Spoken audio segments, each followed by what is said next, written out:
وصاحبه ووصيه سيد الأتقياء والأصفياء مولى الموالي إمام المتقين علي بن أبي طالب اللهم صل على محمد وآل محمد وعلى أوصيائه لا سيما بقية الله في الأرضين روحي وأرواح العالمين لتراب مقدمه الفداء واللعنة الدائمة على أعدائهم أجمعين من الآن إلى قيام يوم الدين. أما بعد فقد قال علي بن أبي طالب عليه الصلاة والسلام أنا أول من صدق رسول الله صلى الله عليه وسلم صلوات على محمد وعلى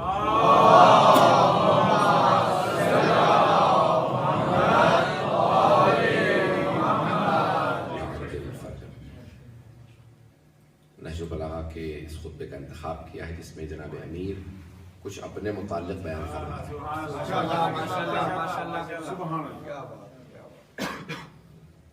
بے زبان دیگر فضائل علی بے زبان علی.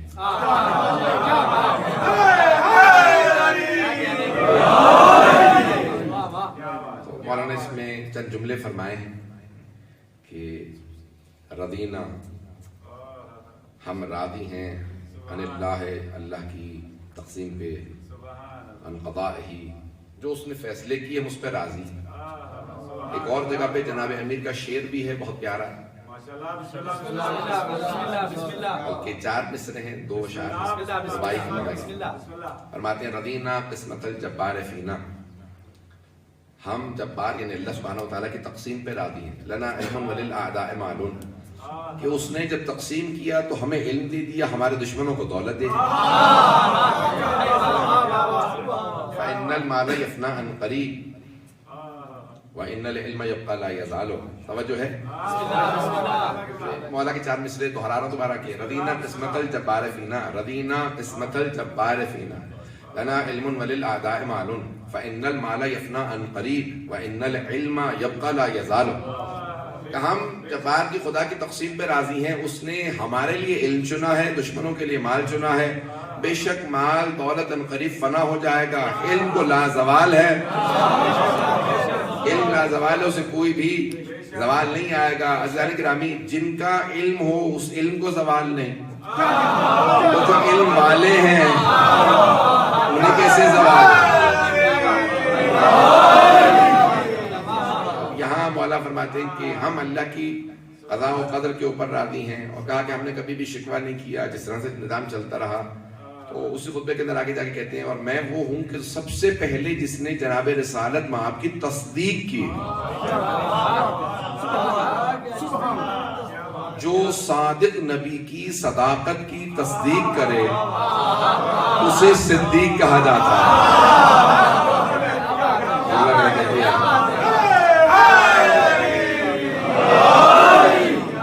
سننا تو چاہیں گے اہل بیت کے عنوان سے پیش کیا تھا جناب امیر سے صرف متعلق پیش کرنا چاہ رہا ہوں. انا اول من صدق رسول اللہ میں نے سب سے پہلے تصدیق کی جو پیغمبر نے کہا میں نے کہا کہ یہ صادق ہے. بھائیوں نے پوری بحث کی کہ بھئی بڑوں میں کون بچوں میں کون غلاموں میں کون خواتین میں کون. بھئی تقسیم کی ضرورت ہی نہیں. میں نے شیخ حسین عرض کیا تھا یہ کہنے کی ضرورت ہی نہیں ہے کہ پہلے کون ایمان لایا کون بعد میں ایمان لے کے آیا. بڑوں میں یہ غلاموں میں وہ بچوں میں وہ خواتین میں وہ. ہم جناب امیر کو وِدرا کر لیتے ہیں. جسے چاہتے ہو کریڈٹ دے دو کہ پہلے یہ ایمان لائے. گھبرا کے سن رہے ہیں حضرات. جسے چاہو پہلے کہہ دو. میں کہتا ہوں مسلمانوں جسے چاہو پہلے کہہ دو کہ یہ پہلے اسلام لے آئے یہ پہلے ایمان لے کے آئے. ہم اپنے مولا کو وِدرا کر لیتے ہیں. ہم کہتے نہیں ہیں تم بجائے اس کے کہ کسی اور کو کریڈٹ دینے کے لیے کہو کہ نہیں بچوں میں علی پہلے ایمان لائے تھے بڑوں میں بوڑھوں میں وہ غلاموں میں وہ مسورات میں وہ. ہم کہتے ہیں جناب امیر کو ہم وِدرا کریں. جسے چاہو تم کریڈٹ دے دو. توجہ ہو سارے بندے کی میرے ساتھ. جسے چاہو کریڈٹ دے دو. خون جگر پیش کرو. جسے چاہو کریڈٹ دے دو. ہم جناب امیر کو وِدرا کر لیتے ہیں. میں خود قسم کھا کے کہتا ہوں میں کہہ رہا ہوں کہ امیر المومنین ایمان نہیں لائے. خدا کی قسم علی ایمان نہیں لائے.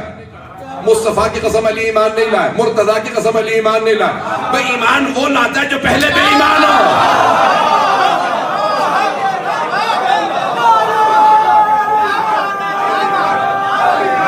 علی حق علی حق علی حق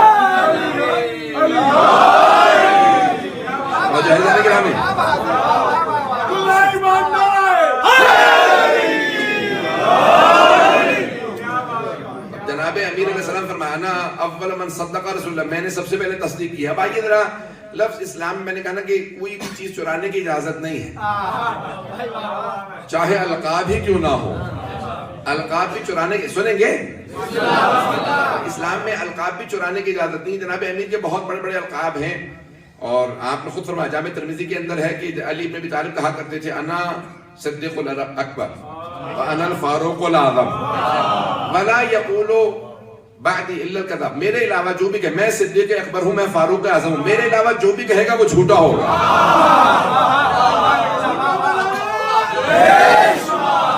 جناب امیر صاحب فرماتے کہ میں صدیق اکبر ہوں، میں فاروق اعظم ہوں. اب آئیے ذرا اللہ نے قرآن کے اندر یہ الفاظ استعمال کیے ہیں کہ کون کون صدیق میں، اس سے پہلے کہ صدیق سے متعلق پیش کروں اور بھی القابات ہیں، میں یہاں پہ تفصیل میں نہیں جانا چاہ رہا ہوں، لیکن اس سے پہلے کہ میں صدیق سے متعلق پیش کروں، آج میری طرف یہ موضوع رہے گا صداقت، کہ مومن کو بھی صادق ہونا چاہیے، لیکن جناب امیر صدیق اکبر اسے پیش کرنا چاہ رہا ہوں آج.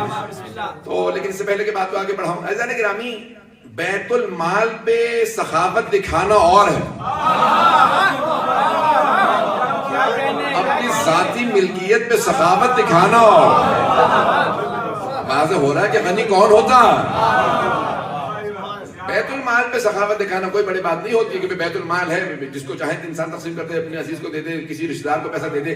بات یہ ہوتی ہے کہ انسان کی ذاتی ملکیت اور انسان خرچ کرے راہ خدا کے اندر، وہاں سے پتہ چلتا ہے کہ کون کتنا سخی ہے. توجہ ہے میرے ساتھ؟ تو بہت سے لوگوں نے، بہت سے مسلمانوں نے، بڑے بڑے علماء نے ذوالفقار کے بے انتہا فضائل لکھے، یہاں تک کہ جناب امیر کے اتنے فضائل نہیں لکھے جتنے ذوالفقار کے لکھ دیے. پتہ نہیں توجہ ہے یا نہیں؟ کچھ افراد کو اس حد تک جناب امیر کا پوچھتا کہ ذوالفقار کے تو فضائل لکھ دیے انہوں نے 2 صفحے کے، جناب امیر پہ 2 سطرے بھی سے زیادہ نہیں لکھے. تو کہا کہ جب ذوالفقار ایسی تلوار تھی آسمان سے نازل ہوئی، 2 منہ تھے، اس کے توجہ ہے؟ تو سرور کائنات سے صحابہ نے پوچھا یا رسول خدا تلوار کے اس کے 2 منہ کیوں ہیں؟ تلوار کا تو ایک منہ ہوتا ہے، آسمان سے آئی اور اس کے 2 منہ. تو کہا کہ اس کے 2 منہ اس بات کی علامت ہے یہ حق و باطل میں تمیز رکھتی ہے.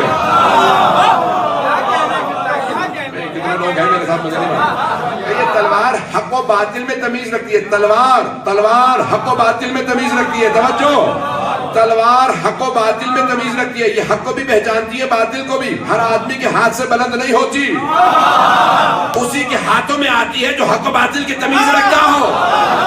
تو جو حق و باطل میں تمیز رکھتا ہے اسے کہا جاتا ہے فاروق. جو حق و باطل میں تمیز رکھتا ہے اسے کہتے ہیں فاروق. فاروق اعظم وہ ہوگا جس کے لیے ذوالفقار آئے، یا وہ ہوگا جو میدان سے بھاگ جائے؟